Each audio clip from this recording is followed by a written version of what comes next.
வணக்கம். நான் Vijayakumar. ABN films YouTube channel மூலமாக சிகரம் தொட்ட சினிமா என்ற இப்பகுதியில் மீண்டும் உங்களை சந்திப்பதில் மிக்க மகிழ்ச்சி.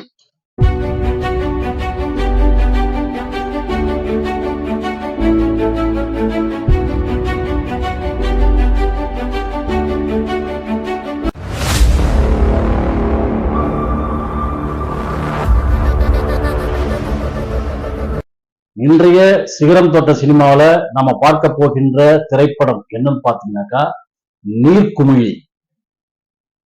நீர்க்குமிழி அப்படிங்கிறது என்னன்னு கேட்டீங்கன்னாக்கா அந்த சோப்பு நுரையில இருந்து வருதுங்களா, உருண்டை உருண்டையா, அதுதான். அது வந்த உடனே டப்புன்னு வெடிச்சிடும், காணாம போயிடும். அதுதான் நீர்க்குமிழி. அந்த நீர்க்குமிழி ஒரு நிரந்தரம் இல்லாத ஒன்று. அதை படத்திற்கு தலைப்பாக வைத்து அந்த தலைப்பை மாற்ற மாட்டேன் என்று பிடிவாதமாக இருந்து அந்த படத்தை எடுத்து வெளியிட்டு மிக பெரிய வெற்றி படமாக உருவாக்கியவர் திரு கே பாலச்சந்தர் அவர்கள்.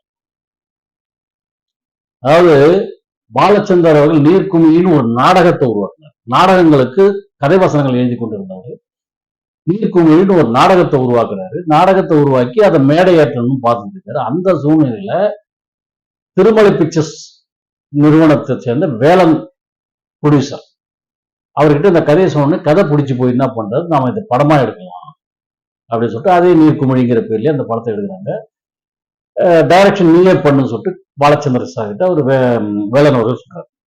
அதுக்கு பாலச்சந்திரன் இது வரைக்கும் சினிமாலாம் டைரக்ஷன் பண்ணதில்லை, நாடகத்துக்கு கதை வசனம் தான் எழுதியிருக்கேன், என்னால இது முடியுமா அப்படிங்கிற ஒரு சந்தேகத்திலேயே அவருக்கு, உன்னால நாடகத்தை நீ இயக்குற இல்லையா, நீ நாடகத்தை டைரக்ஷன் பண்ணும்போது உன்னால சினிமாவையும் டைரக்ஷன் பண்ண முடியும் அப்படிங்கிற ஒரு நம்பிக்கையை கொடுத்து ஊக்கத்தை கொடுத்தவர் தயாரிப்பாளர் வேலன் அவர்கள். அந்த ஊக்கத்தின் பேர்ல முதலாக இயக்குனராக தமிழ் சினிமாவில் உருவானவர் கே பாலச்சந்தர் அவர்கள். அவர்களை டைரக்டராக அங்கீகரித்த படம் நீர்க்குமிழி.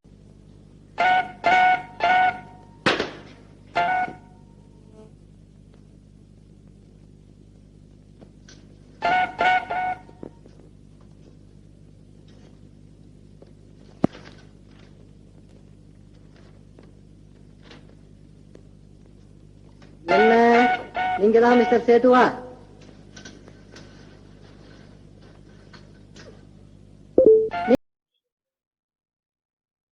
இவர் இந்த படத்தை டைரக்ஷன் பண்றது, இந்த கதையை உருவாக்கிட்டாங்க. ஒரு ஹாஸ்பிட்டலுக்குள்ள நடக்கிற சம்பவம் தான். நாடகத்துல இந்த படத்துல நடிச்ச அத்தனை நடிகர்களையும் திரையிலையும் கொண்டு வந்துட்டாங்க. அந்த நாடகத்துல யாரா நடிச்சாங்கனாக்கா ஒரு நோயாளியாக, 2 நோயாளிகள். ஒருத்தர் இருதய நோயாளியாக சேதுங்கிற கதாபாத்திரம், அதுல நாகேஷ் நடிச்சார். அடுத்து மிலிட்ரிக்காரர் ஒருத்தர் இருப்பாரு, அவர் அருண்ங்கிற கதாபாத்திரம், அதுக்கு கே எஸ் கோபாலகிருஷ்ணன் அருண் என்ற பெயரில் கோபாலகிருஷ்ணன் அவர்கள் நடித்தார். அடுத்து சவுகார் ஜானகி, அந்த ஹாஸ்பிட்டலோட உரிமையாளர் டாக்டர் மேஜர் சுந்தரராஜன் நடிச்சிருப்பாரு, அவருடைய மகளா சவுகார் ஜானகி நடிச்சிருப்பாங்க.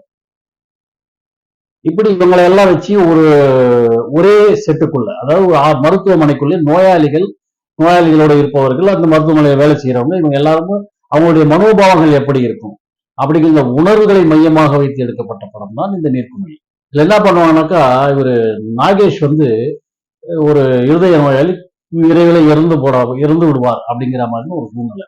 அது அவருக்கும் தெரிஞ்சிடும். இருந்தாலும் எல்லோரும் சந்தோஷமா சிரிச்சு பேசிக்கிட்டு தன்னுடைய அந்த கஷ்டத்தை காமிச்சிக்க மாட்டார். அப்படி ஒரு சிறப்பான ஒரு நடிப்பு நடிச்சிட்டு இருப்பாரு.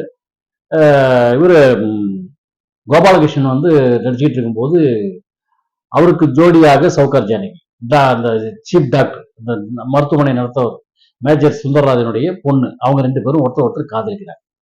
இதுக்கு இடையில கோபாலகிருஷ்ணனுடைய அண்ணன் என்ன பண்றாரு, அவர் பேர்ல நிறைய சொத்து இருக்கிறதுனால இவரை க்ளோஸ் பண்ணிட்டு அந்த சொத்து பூரா தனக்கு கிடைச்சிடும் அப்படின்னு சொல்லிட்டு இவரை எப்படியாவது வழியில க்ளோஸ் பண்ணி முடிவு பண்றாரு.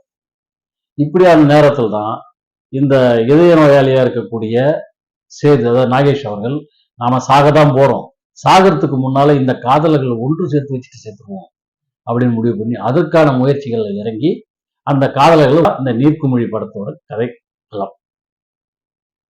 இந்த கதைக்களத்தை வச்சு ஒரே இடத்துல வச்சுட்டு ஹாஸ்பிட்டல் வச்சு மிக பிரம்மாண்டமான முறையில், அற்புதமான முறையில வசனங்களை பூர்த்தி செய்து படத்தை சிறப்பாக எடுத்திருப்பார் பாலச்சந்திரன் அவர்கள்.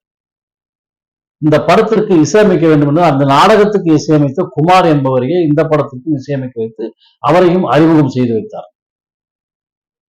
அவருடைய இசையில ஆலங்குடி சோமு போன்ற கவிஞர்கள் பாட்டுல எல்லா பாட்டுமே மிக சிறப்பாக வந்திருக்கும். அற்புதமான பாடல்களோடும் பாலச்சந்தரின் கருத்தாழமிக்க வசனங்களோடும் ரசிப்புத்தன்மை மிக்க காட்சிகளோடும் உருவாக்கப்பட்ட திரைப்படம் தான் நீர்க்குமிழி. இந்த திரைப்படம் மிக சிறப்பான முறையிலே வெளியாகி 1965 தீபாவளிக்கு வெளியாச்சு.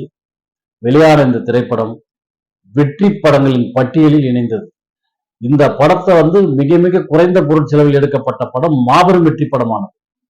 அந்த வருடத்தில் எடுக்கப்பட்ட பிரம்மாண்ட படங்களை எல்லாம் இந்த படம் மிக சிறப்பாக கொண்டு சென்றது. அதாவது பிரம்மாண்ட படங்களை விட பெருசா இந்த படம் எதிர்பார்க்கப்பட்டு ஓட்டப்பட்டது.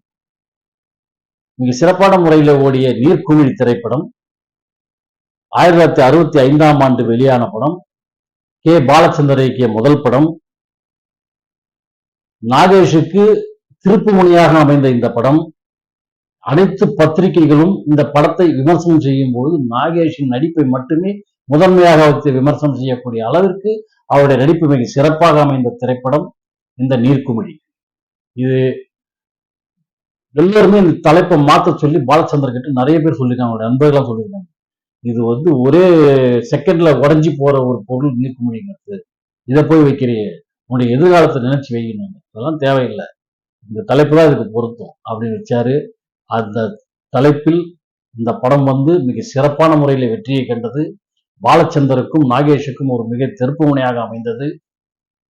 இந்த படம் மிக சிறப்பான ஒரு படமாக 1965 வெளியாகி வெற்றி படங்களின் பட்டியலில் இணைந்த திரைப்படம்தான் இந்த நீர்க்குமிழி என்று கூறி விடைபெறுகிறேன். நன்றி, வணக்கம்.